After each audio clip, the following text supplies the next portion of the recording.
దిగువ అహోబిల క్షేత్రం. అహోబిల క్షేత్రం నవనరసింహ క్షేత్రంగా కీర్తింపబడుతుంది. అయితే ఈ దిగువ అహోబిల క్షేత్రం నవనరసింహ క్షేత్రాలలో ఒకటి కాకపోవడం విశేషం. ఈ దిగువ అహోబిల క్షేత్రం శ్రీహరి వెంకటేశ్వరునిగా మారి పద్మావతీ దేవిని వివాహం చేసుకున్న సమయంలో శ్రీ వెంకటేశ్వర స్వామి లక్ష్మీ నరసింహస్వామిని ప్రతిష్ఠించి ఆరాధించాడని చెబుతారు. అలా ఆరాధించబడిన ప్రదేశమే ఈ దిగువ అహోబిల క్షేత్రంగా చెప్పబడుతుంది. ఆలయంలో ప్రధాన దైవం లక్ష్మీ నరసింహస్వామి, ప్రక్కనే అమృతవల్లి దేవి ఉంటారు. అలాగే లక్ష్మీ నరసింహస్వామి పాదాల దగ్గర ప్రహ్లాదుని విగ్రహం కూడా ఉంటుంది. అలా ప్రధాన ఆలయం నుంచి కొంచెం బయటికి వస్తే అమృతవల్లి దేవి విగ్రహం ఉంటుంది. అమృతవల్లి దేవి దర్శించుకొని బయటకు వచ్చిన తర్వాత గోదాదేవి విగ్రహం కూడా ఉంటుంది. తర్వాత శ్రీరాముల వారి విగ్రహం, అలాగే గోపురం, ఆలయం, మండపం, మొత్తానికి ఆలయం చాలా పెద్దగా విశాలంగా చూడముచ్చటగా ఉంటుంది. దిగువ అహోబిల క్షేత్రానికి వెళ్తూ ఉంటే మీకు రైట్ సైడ్ లో అతిథి గృహాలు, అలాగే అహోబిల మఠం, ఇంకొంచెం ముందుకెళ్తే శ్రీవారి బ్రహ్మోత్సవాలలో ఉపయోగించే వాహనాలు, దానికి ఎదురుగా లెఫ్ట్ సైడ్ లో పుష్కరిణి అంటే కోనేరు, దానికి కొంచెం ముందుకెళ్తే మీకు విజయస్తంభం. అలనాడు గోల్కొండ నవాబుల దండయాత్ర నుంచి ఆలయాన్ని రక్షించుకున్నందుకు సూచికగా ఈ విజయస్తంభాన్ని నిలబెట్టారు.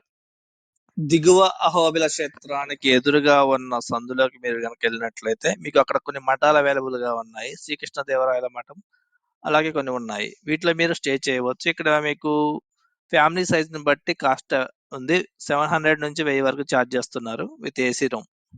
దిగువ అహోబిల క్షేత్రానికి దగ్గరగా ఉన్న నవనరసింహ క్షేత్రాలు ఏమనగా శత్రవత నరసింహస్వామి, యోగానంద నరసింహస్వామి, అలాగే భార్గవ నరసింహస్వామి.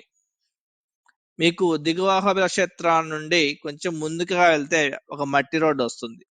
ఆ మట్టి రోడ్లో మీరు ఒక 1.5 2 కిలోమీటర్లు వెళ్తే మీకు శత్రవత నరసింహస్వామి ఉంటారు. ఈ శత్రవత నరసింహస్వామి ఇక్కడే గాంధర్వులకు దర్శనమిచ్చాడని చెబుతారు. అలాగే ఈ ఛత్రపతి స్వామి మనకి రోడ్డుకి లెఫ్ట్ సైడ్ ఉంటే కొంచెం ముందుకెళ్తే రైట్ సైడ్ లో మీకు యోగానంద నరసింహస్వామి ఉన్నారు. ఈ యోగానంద నరసింహస్వామి పక్కనే ఇంకో గుడి కూడా ఉంది. ఆ గుడిలో మీకు నవగ్రహాలతో కూడినటువంటి నరసింహస్వాములు ఉన్నారు. ఛత్రవద మరియు యోగానంద నరసింహస్వామికి సంబంధించిన వీడియోలో వేరే వీడియోలో షేర్ చేస్తాను. ఇక భార్గవ నరసింహస్వామి విషయానికి వస్తే రోడ్డు అసలు బాగోదని, మన సొంత వెహికల్లో కన్నా అక్కడ ఉన్నటువంటి వెహికల్స్ లో వెళ్ళడం ఉత్తమం అని విన్నాము. మేము ఛత్రవతి నరసింహస్వామిని, యోగానంద నరసింహస్వామిని 10 మార్చ్ 2024 దర్శించుకోవడం జరిగింది. రోడ్డు మొత్తం మట్టి రోడ్లు, ఇంకా డెవలప్ చేయలేదు. అలాగే ఆడ ఈ ఛత్రవతి నరసింహస్వామి గుడి కానీ, యోగానంద నరసింహస్వామి గుడి కానీ చూడడానికి చాలా చిన్నగా మన ఊళ్ళల్లో గుడిలాగా అనిపించాయి. మరి ఎందుకు డెవలప్ చేయలేదనేది అధికారులకే తెలియాలి. ఇక్కడ ప్రతి దేవాలయంలో కామన్ గా కనిపించేది ఆర్టిఫిషియల్ బావి. ఎందుకంటే దేవుడికి వాడే నీరు స్వచ్ఛంగా కలుషితం కాకుండా ఉండాలని ఈ ఆర్టిఫిషియల్ బావిలో వాటర్ నుంచి దేవుడి కార్యాలకు వాడుతున్నారు.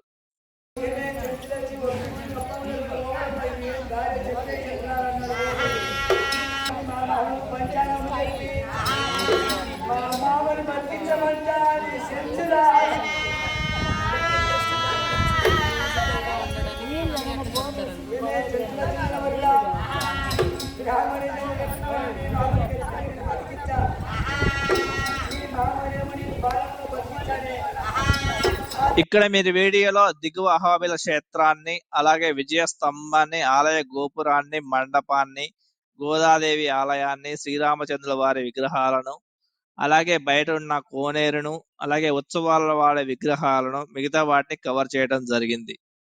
అలాగే మీరు ఆలయంలో ఉపయోగించే రథాన్ని కూడా ఈ వీడియోలో చూడవచ్చు. మన వీడియోలో అధికారులు ఎక్కడ వరకైతే సెల్ ఫోన్ ఎలా చేస్తారో అంతవరకు వీడియో కవర్ చేయడం జరుగుతుంది. అలాగే ఇలాంటి మరిన్ని వీడియోస్ కోసం మన ఛానల్ని లైక్ చేసి సబ్స్క్రైబ్ చేసి నన్ను సపోర్ట్ చేయగలరు. ఇలాంటి మరిన్ని వీడియోస్ కోసం మన ఛానల్ని లైక్ చేయండి, షేర్ చేయండి, సబ్స్క్రైబ్ చేయండి.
Subscribe now and press the bell icon. Never miss an update.